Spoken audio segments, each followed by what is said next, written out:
So now we learned that the several governments in Europe and probably in Asia are negotiating directly with the government of Iran in order to open up the Strait of Hormuz. And you can understand why they are doing that.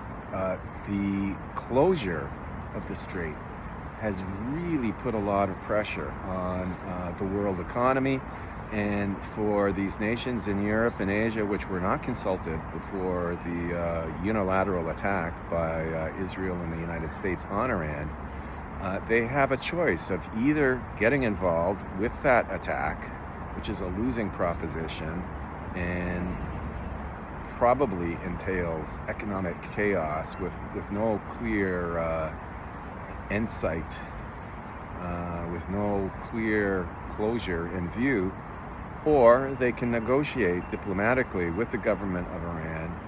Now, obviously, the government in Iran deserves a lot of criticism. It has slaughtered a lot of its own citizens. Nevertheless, from point of view of the world economy and point of view of keeping the economies of Europe and Asia running smoothly, there's pretty much only one solution at this point in time, which is negotiations. And because of that, and because there is a sense in Europe and Asia that Trump in particular is unpredictable, acts unilaterally, bullies people, insults people, there is no real sense that joining the United States and Israel in a military campaign against Iran makes any sense on any level.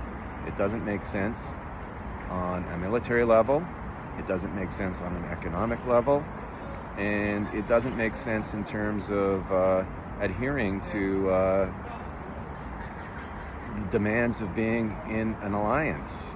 NATO is a defensive alliance. If the United States had been attacked by Iran, the situation would be different. But this was not an attack by Iran. It was an attack by the U.S. and Israel on Iran. So, what will happen next?